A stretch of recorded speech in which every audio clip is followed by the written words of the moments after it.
ကျွန်တော်ဒီနေ့အဓိကပြောပြချင်တာပေါ့နော်ဒါကျွန်တော်တို့အမေးများတဲ့မိကုံးပဲဒီမိကုံးကကျတော့ဒီ storm door shot ကကိုယ့်လုပ်ငန်းနဲ့ကိုက်ပါမလားဆိုတာပေါ့နော်ဒါမျိုးတွေမေးကြတာစုံစမ်းကြတာများတယ်ဆိုတော့ကျွန်တော် storm door shot ကဘယ်လုပ်ငန်းဆန်တော့မသုံးသင့်ဘူးเนาะဘယ်လုပ်ငန်းဆန်တော့သုံးသင့်တယ်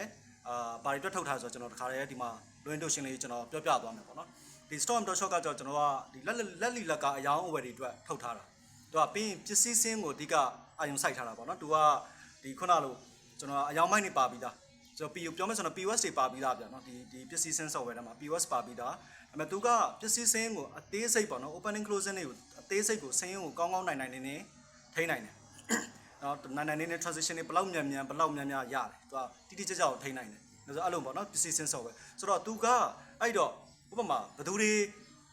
မတုံးသင့်ဘူးလဲဆိုတော့ကျွန်တော်တစ်ခါပြောသွားမယ်ဆိုတော့မတုံးသင့်တဲ့လုပ်ငန်းတွေကဘာလဲဆိုတော့စင်းုံစီကနေဟိုတယ်တွေစားတောက်ဆိုင်တွေသူတို့အနေနဲ့ပစ္စည်းကိုကပစ္စည်းဝင်ထွက်ကိုပဲထိန်းချင်တယ်ဆိုတော့ပစ္စည်းဝင်ထွက်ကိုပဲမှတ်ချင်တယ်ဆိုတော့ရတယ်ဒါပေမဲ့ storm door shot ရဲ့ flow လေးတိုင်းတော့သူလုပ်ပေးရမယ် flow ကဘယ်လိုမျိုးလဲဆိုတော့ဝယ်တဲ့နေရာကနေပစ္စည်းဝင်တယ်ရောင်းတဲ့နေရာကနေပစ္စည်းထွက်သွားတယ်ဆိုတော့ကိုကဝင်ထွက်လေးမှတ်ချင်တယ်ဆိုရင်ဝယ်လိုက်ရောင်းလိုက်တော့လုပ်နေရမယ်ဒါပေမဲ့သူကပစ္စည်းဝင်ထွက်တွေကတော့သူကလေသူတော့မှတ်နေလိမ့်မယ်အဲ့တော့ဘယ်လောက်ရှိတယ်ဆိုတာဒီလိုမျိုးသုံးချင်တော့သုံးလို့တော့ရတယ်ဒါပေမဲ့အဓိကကျတော့သူကအယောင်းဝယ်အတွက်ထုတ်ထားတာလက်လေးလက်ကဒါဆိုင်တွေအတွက်ပေါ့နော်ဆိုင်တွေအတွက်ထုတ်ထားတာသူတို့ဒီလက်လေးလက်ကဆိုင်တွေအတွက်ဆိုတော့ဘာပဲရောအခုဆိုရင်တော့ကျွန်တော်ပြောပြမယ်ကိုယ်ဆိုင်တာအသားတွေငါးတွေရောင်းတဲ့သူတွေတုံးတယ်နော်ဟင်းသီးဟင်းရွက်ရောင်းတဲ့လူတွေတုံးတယ်ပြီးရင်ကုံစုံဆိုင်တွေပြီးရင်လက်လီလက်ကားတွေဖုန်းဆိုင်တွေအထည်ဆိုင်တွေပြီးရင်အိမ်ဆောက်ပစ္စည်းရောင်းတဲ့ဆိုင်တွေလက်စစ်ပစ္စည်းရောင်းတဲ့ဆိုင်တွေအစရှိသဖြင့်ပေါ့နော်ဒါမျိုးတွေတုံးကြတယ်ပြီးရင်ကျွန်တော်တို့ဟိုဟာတွေကုန်တယ်တွေလည်းတုံးတယ်ကုန်တယ်ဆိုရင်ဘယ်လိုပြောပြလဲကျွန်တော်တို့က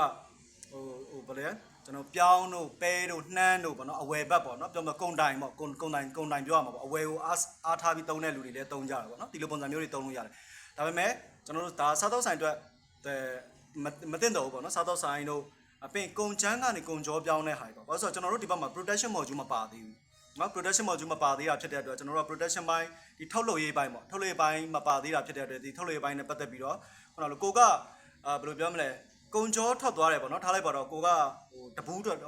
ကုံချမ်းကနေကုံကြောပေါ့နော်တထုပ်ဖြစ်တပူးဖြစ်ထွက်သွားတယ်ဆိုတော့အဲ့ကနေအရင်စိတ်စားထည့်ပြီးသုံးမယ်ဆိုရင်လည်းသုံးလို့ရတယ်ဒါမှမဟုတ်ကုံချမ်းကိုပဲအဝယ်ကိုပဲအဓိကအာရုံစိုက်ပြီးတော့သုံးကျင်တယ်ဆိုရင်လည်းသုံးလို့ရတယ်အဲ့လိုမျိုးပေါ့ဒါပေမဲ့ကုံချမ်းနေကုံကြောကြားထဲမှာသွားနေတဲ့စစ်ကူမကူနေရပေါ့နော်ဒီထုတ်လို့ရေးပိုင်းနဲ့ပတ်သက်တဲ့ဟာမပါသေးဘူးလောလောဆယ်ဆိုတော့ဒါသုံးလို့အဆင်ပြေမှာမဟုတ်သေးဘူးအဲ့ဒီအလုပ်တဘာဝမျိုးလုပ်နေတဲ့လူတွေတော့ကကြတော့ဒါ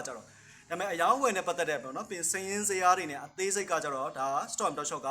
အရင်နိုင်နင်းကိုနိုင်တယ်အခုလက်ရှိလဲကျွန်တော်သုံးနေတာပဲเนาะကျွန်တော်ဒီမှာကိုရီမားတွေဆိုရင်ကျွန်တော်သုံးနေတယ်ကျွန်တော်ညီကောင်မောင်မိုက်သုံးနေတဲ့ user တွေရှိတယ်တကယ်ကို transition ကိုအရင်များတယ်ပြီးရင်